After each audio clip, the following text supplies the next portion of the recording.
Shalom saudara-saudari yang terkasih dalam Tuhan Yesus. Selamat pagi.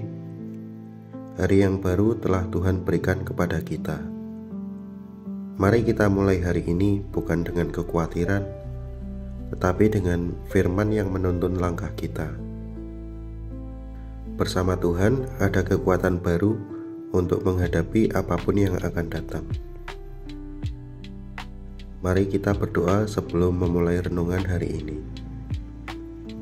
Tuhan Yesus yang penuh kasih, kami bersyukur atas nafas kehidupan yang Kau berikan pagi ini.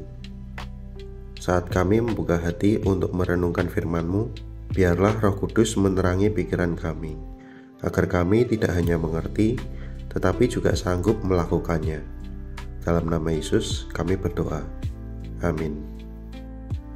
Saudara-saudara, ayat Alkitab hari ini terambil dari Mazmur pasal 46 ayat 2. Berbunyi demikian.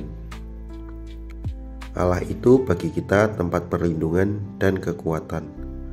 Sebagai penolong dalam kesesakan sangat terbukti.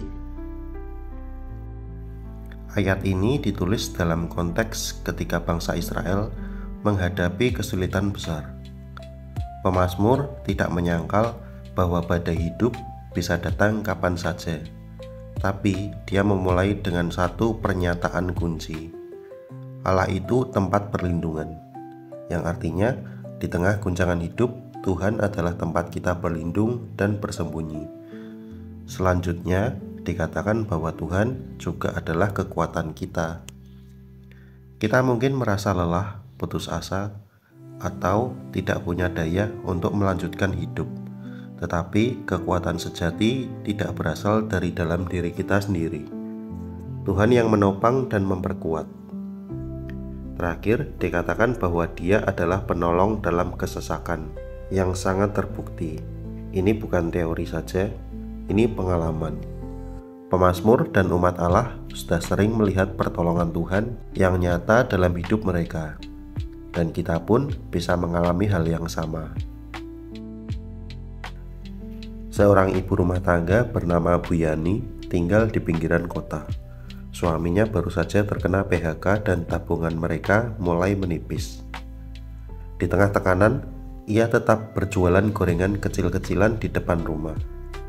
Setiap pagi sebelum mulai berjualan, ia membaca satu ayat Alkitab dan berdoa, meskipun terkadang air mata mengalir karena takut.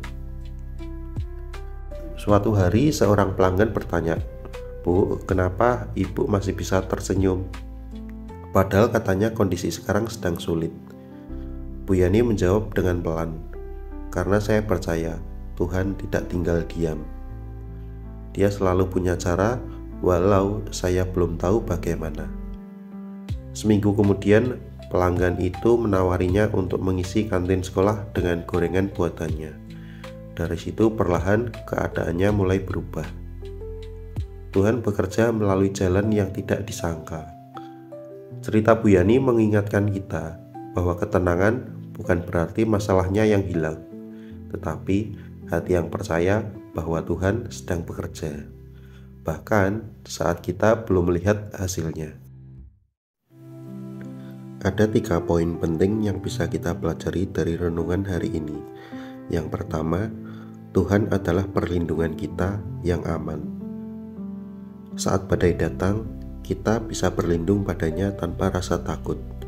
Dia adalah tempat perlindungan yang tidak pernah roboh. Yang kedua, Tuhan memberikan kekuatan saat kita merasa lemah. Ketika kita merasa tak sanggup, Dia yang mengangkat kita dan memberi kekuatan untuk terus melangkah. Dan yang ketiga, Tuhan adalah penolong yang sudah terbukti. Bukan sekedar harapan kosong, kita punya sejarah dengan Tuhan dan pertolongannya nyata. Saudara, jangan biarkan badai membuatmu menyerah. Tuhanmu itu lebih besar dari badai itu.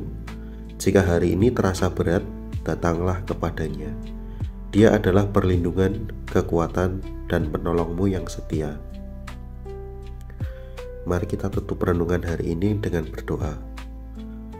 Bapa yang di surga, Kami bersyukur karena Engkau adalah perlindungan kami. Saat hidup kami digoncang, Engkau tetap teguh. Beri kami iman untuk percaya, kekuatan untuk bertahan, dan damai dalam setiap langkah. Dalam nama Tuhan Yesus kami berdoa. Amin. Terima kasih telah merenungkan firman Tuhan bersama kami di pagi ini. Tuhan Yesus memberkati dan selamat menjalani hari yang penuh kasih karunia Tuhan. Sampai jumpa di video renungan berikutnya.